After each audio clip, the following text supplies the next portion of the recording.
à tous, on se retrouve aujourd'hui pour une nouvelle vidéo.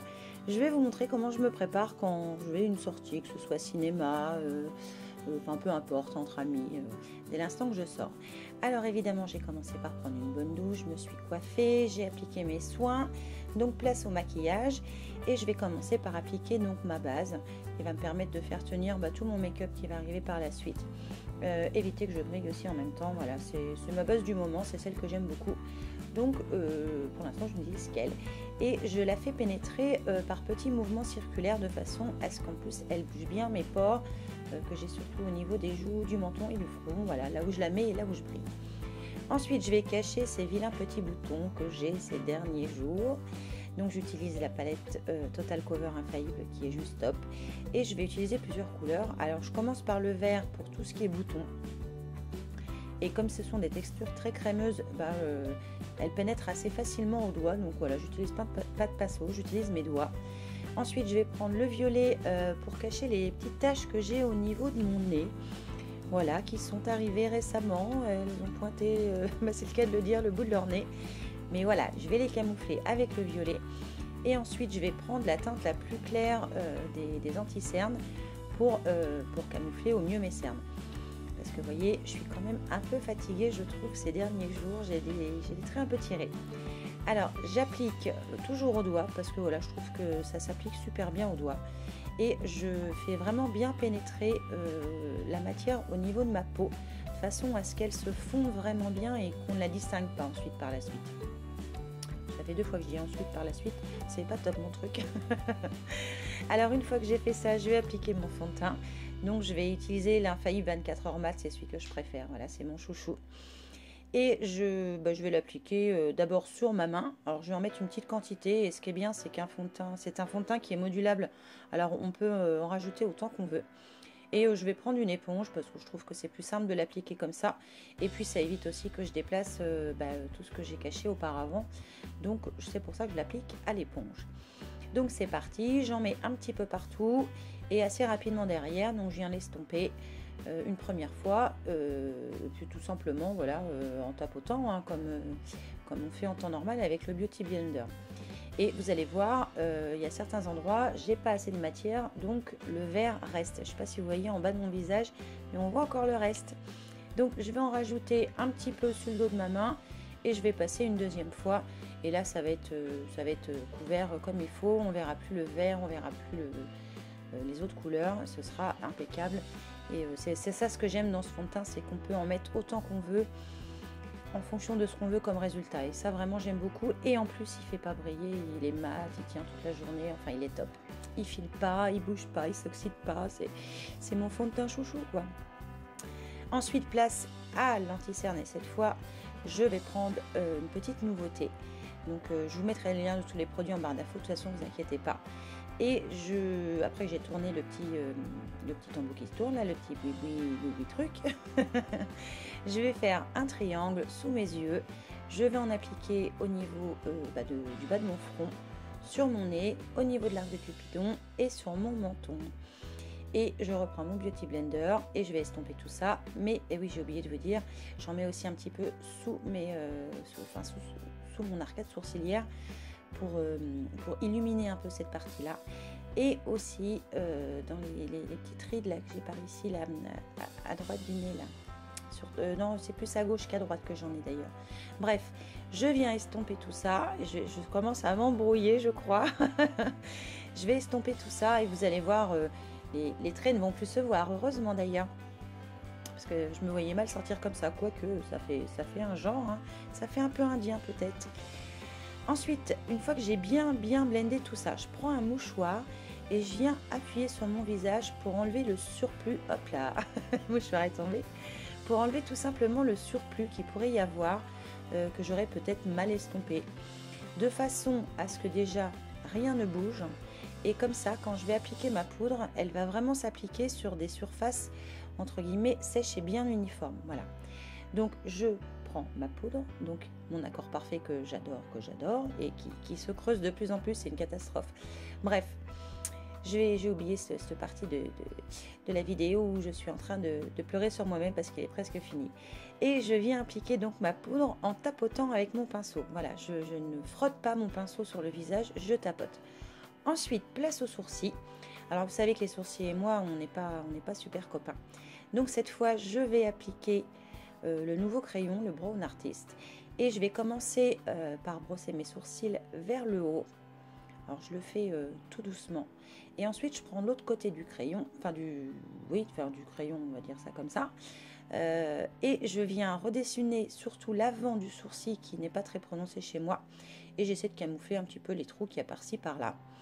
Voilà, parce que j'en ai un petit peu. Alors j'y vais tranquille, parce que j'ai la trouille de faire une bêtise sur mes sourcils. Donc j'y vais quand même tranquille. Et je brosse pour bien fondre le crayon avec mon sourcil, qu'il n'y ait pas de traces de traits. Enfin voilà, je rebrosse un petit peu derrière, je remets tout ça en place pour que ce soit top. Ensuite, place aux yeux. Je vais donc faire un maquillage assez léger. Je vais prendre un fard marron et j'oublie pas surtout de bien tapoter pour enlever l'excédent qu'il y a sur mon pinceau.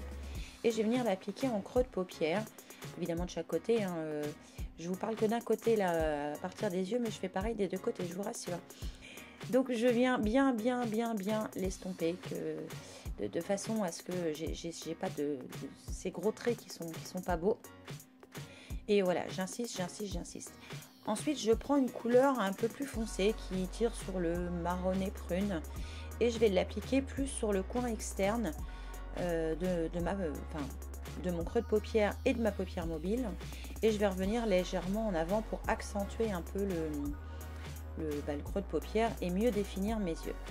Ensuite, j'ai voulu utiliser comme fard sur ma paupière mobile le blush que j'adore, que je vous ai présenté il n'y a pas très longtemps d'ailleurs.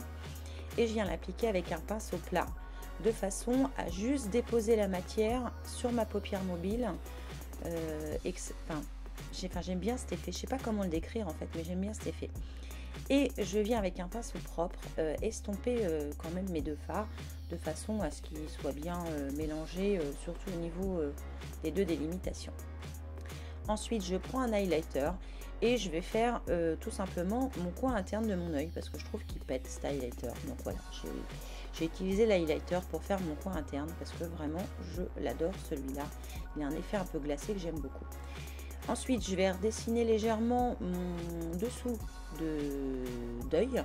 Alors, je suis désolée, je cache tout avec la palette. Je m'en suis rendu compte, c'était trop tard. Enfin bon, je fais un petit truc tout léger. Et je vais ensuite dessiner mon eyeliner, mon trait d'eyeliner. Et cette fois, je vais utiliser un crayon, toujours de la gamme Infaillible. Ce sont des crayons super top. Ils sont crémeux à souhait, ils s'appliquent très facilement.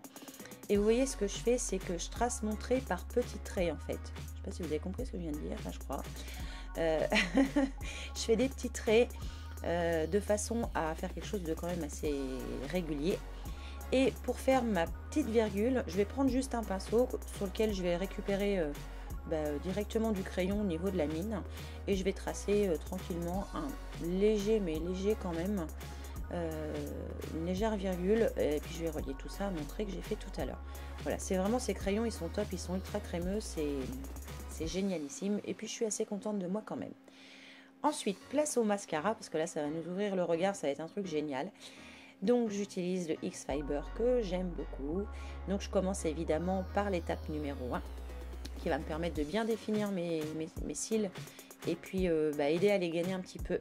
Et puis l'étape numéro 2, là je vais ajouter un peu plus de matière, ça va rajouter des fibres, ça va allonger mes cils, les épaissir, enfin voilà, j'aime beaucoup.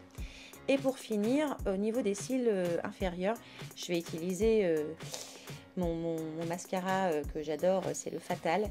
Je trouve que celui-là il est top au niveau de la brosse pour l'appliquer là et ça m'évite d'avoir des gros pâtés tout pas beau. Donc voilà, moi j'utilise celui-là et je remets un petit peu quand même sur mes cils inférieurs parce que voilà, je l'adore celui-là, c'est plus fort que moi, je ne peux que le mettre. Ensuite, place au blush. Alors là, c'est un blush d'une palette Infaillible, c'est pareil, alors c'est pigmenté, c'est un truc de fou. Et il faut y aller vraiment avec parcimonie, il faut y aller mollo fillo. Et comme j'en ai mis un peu quand même, je vais estomper avec un gros pinceau pour avoir quelque chose d'un peu plus naturel. Mais je vais le dire souvent peut-être, ou je l'ai déjà dit. Mais voilà, ça permet de bien fondre en fait, c'est mieux. Ensuite, place à l'highlighter. Donc là, je vais prendre un highlighter liquide. J'aime bien ce rose glacé là, il est top. Alors, je l'applique au doigt. Je viens le frotter sur tout le haut de ma joue, hein, là où j'ai mon os. Et comme je trouve que ça brille pas assez et que ce soir je veux briller, je vais rajouter de l'highlighter poudre, évidemment, hein, parce que sinon, si je brille pas assez, on va pas me voir. J'en mets aussi sur mon nez. Et puis un tout petit peu au niveau de l'arc de Cupidon, parce que je trouve que ça fait ressortir mes lèvres. Et voilà, j'aime bien en mettre là aussi. Donc j'en mets un petit peu par là. Ensuite, place au rouge à lèvres. Cette fois, c'est un lip mat, si je ne me trompe pas, c'est un mat. C'est un rouge un peu brique et vraiment, il est top ce rouge à lèvres, je l'aime beaucoup. Ensuite, je pense qu'il est temps que j'aille m'habiller. Donc j'enfile un polo, un pantalon, mes chaussures que j'aime beaucoup, qui sont très confortables, qui n'ont pas un très haut talon mais qui sont très confortables. Et voilà, je suis quasiment prête, pour partir. Il me manque quand même quelques petits accessoires. Ma veste, parce que en général le soir il fait encore un petit peu frais. Et cette veste là, je l'adore, c'est ma veste chouchou. Donc voilà, je mets ma veste. Comme j'ai envie de faire la folle, je mets un chapeau avec plein de sequins. Voilà, c'est un petit chapeau que j'avais trouvé, je crois, Jiffy, quelque chose comme ça. Évidemment, mon petit sac tout mignon dans lequel je vais juste glisser un petit porte-monnaie et c'est terminé. Voilà, j'espère que cette vidéo vous aura plu. Je vous embrasse très fort, je vous fais plein de bisous et je vous dis à une prochaine fois. Ciao!